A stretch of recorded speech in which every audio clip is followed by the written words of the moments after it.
प्रिय विद्यार्थियों, कैसे आप लोग?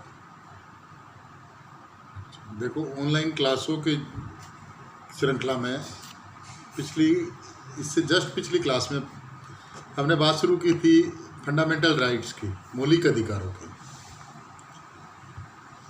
मौलिक अधिकारों की बात प्रारंभ करने से पहले अधिकारों का इतिहास, अधिकारों का दर्शन, इनके ऊपर अपन ने बात प्रारंभ करने का प्रयास किया था। दुनिया के तमाम देश जो कि डेमोक्रेटिक देश हैं, संविधान या कानून का शासन, या यूँ कहें कि जिन देशों में विधि का शासन है, उन सब में फंडामेंटल राइट्स की व्यवस्था है। अब फंडामेंटल राइट्स का मतलब यही है कि वो डेमोक्रेटिक है। अगर फंडामेंटल राइट्स नहीं है, लोगों को, जनता को अधिकार नहीं है, तो वो तानाशाही व्यवस्था है, निरंकुश व्यवस्था है। जो व्यवस्था डेमोक्रेटिक है, उसकी पहली शर्त यही है कि वहाँ फंडामेंटल राइट्स का अस्तित्व है। तो भारत के संविधान के द्वारा भारत में एक रिपब्लिकन गवर्नमेंट और डेमोक्रेटिक गवर्नमेंट की स्थापना की गई है। इसका दृश्य अपने को कैसे होता है? भारत के फंडामेंटल राइट्स से, भारत के संविधान में स्थापित या प्रदत्त भारत के नागरिकों को दिए गए संवैधानिक अधिकार। ये फंडामेंटल राइट्स भारत के संविधान के वो आधार स्तंभ है जो इसको लोकतांत्रिक व्यवस्था की कसौटी के ऊपर खरा उतारते हैं। अब भारत के संविधान में प्रदत्त फंडामेंटल राइट्स की बात करने से पहले हम बात करेंगे भारत के संविधान में जो अधिकार दिए गए हैं उनकी क्या विशेषताएं हैं। फिर पहला प्रश्न अपने पास ये आता है कि दुनिया के तमाम देशों में संवैधानिक अधिकार वहाँ के नागरिकों को दिए जाते हैं, बशर्ते कि वो देश लोकतांत्रिक हो, डेमोक्रेटिक व्यवस्था वाले हो। व्यवस्था कोई भी हो सकती है। संवैधानिक व्यवस्था के साथ साथ में अध्यक्षीय, संसदात्मक, अध्यक्षात्मक, संघात्मक, एकात्मक, ये एक शासन के रूप है, गवर्निंग करने का एक स्टाइल है। ये इसका फंडामेंटल राइट्स के ऊपर कोई फर्क नहीं पड़ता।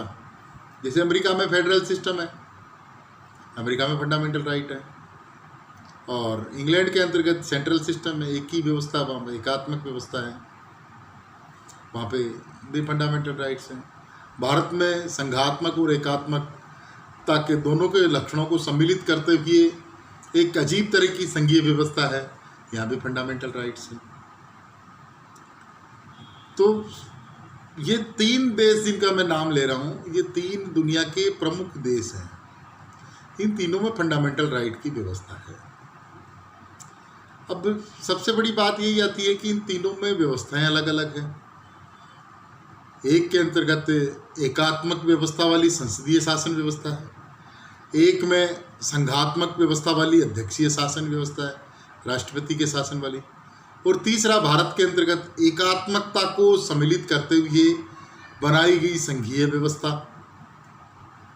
तो ये शासन का रूप है, गवर्निंग का स्टाइल है, फंक्शनिंग है उसका, इसके फंडामेंटल राइट्स वाले या डेमोक्रेटिक स्वरूप के ऊपर कोई ज़्यादा असर नहीं पड़ता। तो आज अपन बात करेंगे कि हमारे जो फंडामेंटल राइट्स हैं, भारत के संविधान के द्वारा जो दिए गए मूल अधिकार हैं, उनकी क्या प्रमुख विशेषताएं हैं।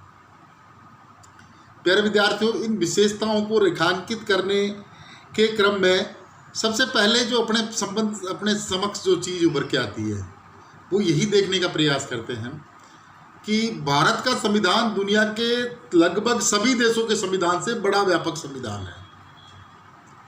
अब जब संविधान व्यापक है, क्योंकि मैंने आपको एक बार उदाहरण देके बताया था, अमेरिका का संविधान दुनिया का सबसे छोटा संविधान है, और उस संविधान में मात्र 7 आर्टिकल है, ओनली 7 आर्टिकल। भारत का संविधान जब मूल संविधान बना था, 26 नवंबर 1949 को जब सिग्नेचर हुआ था ये संविधान, उस दिन इसमें 395 आर्टिकल थे, और आज वो आर्टिकलों की संख्या बढ़ते बढ़ते बहुत ज़्यादा बढ़ गई। हमने अमेंडमेंट्स कर दिए, कुछ नई चीज़ें जोड़ दी इसमें, कुछ पुरानी चीज़ें हटा दी। तो ये परिष्कृत गतिशीलता का पर्याय है अपने यहाँ पे। तो इस आधार पे अपन ये कह सकते हैं कि दुनिया के देशों में व्यापक संविधान होने के कारण हमारे देश का जो अधिकार पत्र है, संविधान के द्वारा जो नागरिकों को अधिकार पत्र दिया गया, अधिकार दिया, भाग 3 जो के अंतर्गत जो मौलिक अधिकारों का जो उल्लेख है वो लगभग तमाम देशों के संविधानों से व्यापक है। सबसे बड़ा अधिकार पत्र है, ये आप इसको कह सकते हो।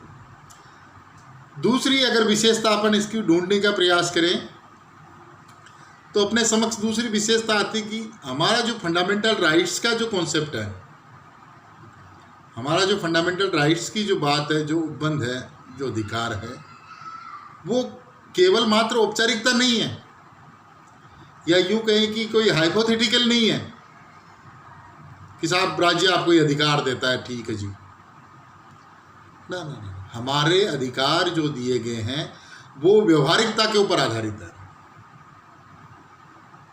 व्यवहारिकता के ऊपर, सैद्धांतिक नहीं है, व्यवहारिक अधिकार दिया है। जैसे सबको हमने स्वतंत्रता दी है, सबको सुरक्षा की गारंटी दी है राज्य के द्वारा, सबको अपने अंतःकरण की स्वतंत्रता दी, सबको व्यवसाय करने का अधिकार दिया हमने। इस तरीके से मतलब ये जो अपने जो अधिकार पत्र जो है वो एक तरह का व्यवहारिक अधिकार पत्र है। हमने कोई फॉर्मेलिटी नहीं की, जो मिनिमम रिक्वायरमेंट है ह्यूमन की लाइव करने के लिए वो हमारे अधिकार पत्र के द्वारा लगभग पूरी की गई है। अब प्रश्न आता है कि साहब सबको अधिकार मिल गए क्या? ये दावे के साथ नहीं कह सकते।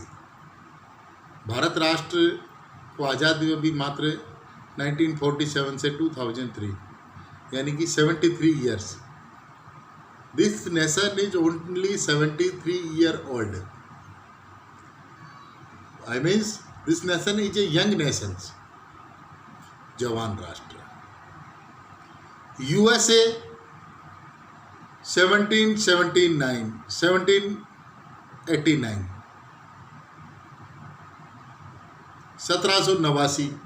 के फिलाडेल्फिया सम्मेलन से अमेरिका का संविधान बना और 1949 में हमारा संविधान बना। आज वहाँ जो राइट्स लोगों को प्राप्त है वो कितने सालों से देख लो, 1789 यानी कि 11 + 200 + 20 231 साल, और एक 73 ईयर्स। अंतर तो है, अंतर आएगा, स्वाभाविक अंतर।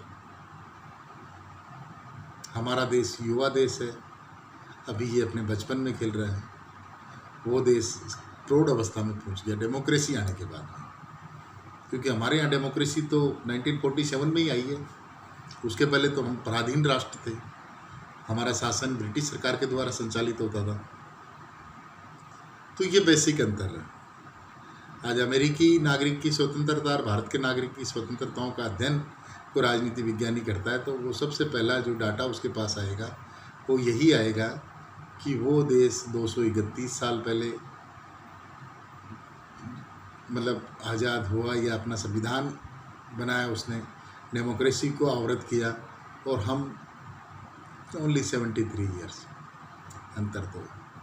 लेकिन निराश होने की बात नहीं है विद्यार्थियों, भारत ने बहुत प्रगति की है अधिकारों के क्षेत्र में भी। मैं बार बार मेरी संविधान की क्लास में मेरे विद्यार्थियों को आग्रह यही करता हूँ कि आप राजनीति विज्ञान के विद्यार्थियों, संविधान के विद्यार्थियों, आपकी जिम्मेदारी दोहरी है।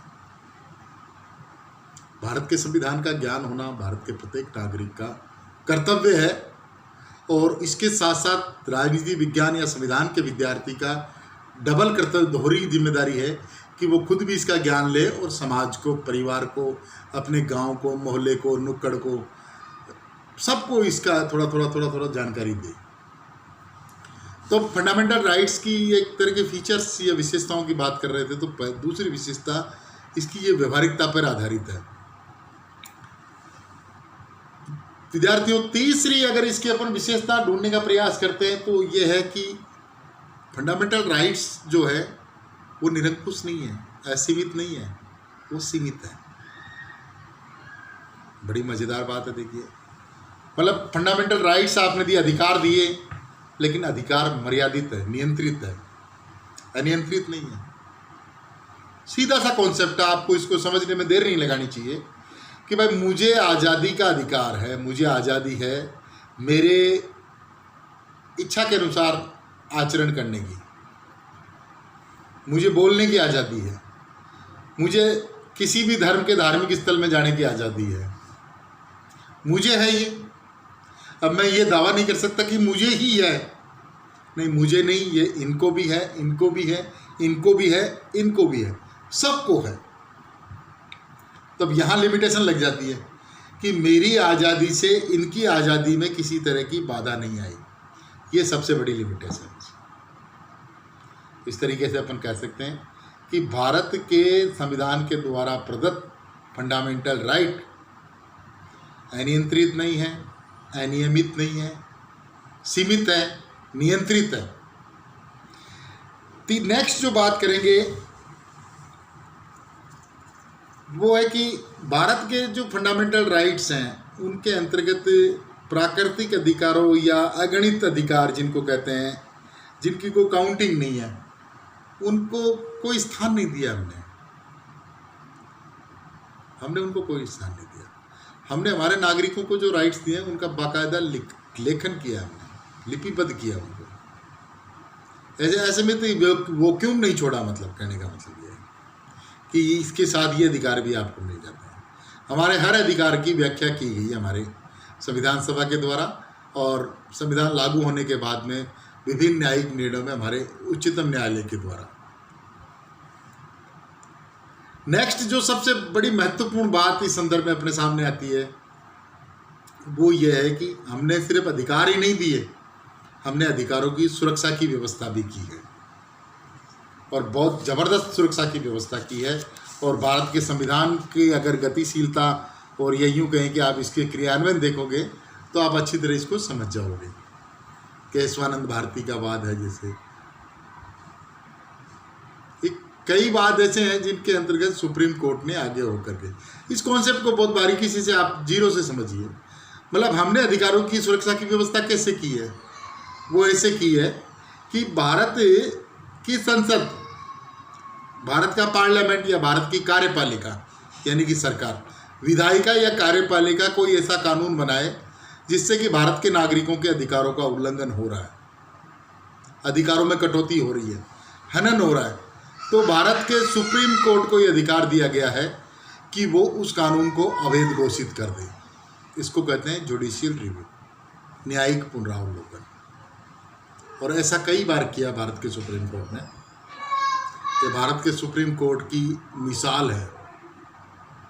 तो इस तरीके से ये 4-5 मुख्य बेसिक बातें हैं भारत के फंडामेंटल राइट्स की, भारत के अधिकार पत्र की, कि हमने अव्यवहारिक नहीं दिए, हमने असीमित नहीं दिए, हमने इनकी सुरक्षा की व्यवस्था की है, और हमारा अधिकारों का जो उल्लेख है भाग 3 में, वो लगभग दुनिया में सबसे व्यापक अधिकार पत्र हमारा है। ये फंडामेंटल राइट्स की मतलब शुरुआत हमने की है। आज के लिए इतना ही। Thank you very much.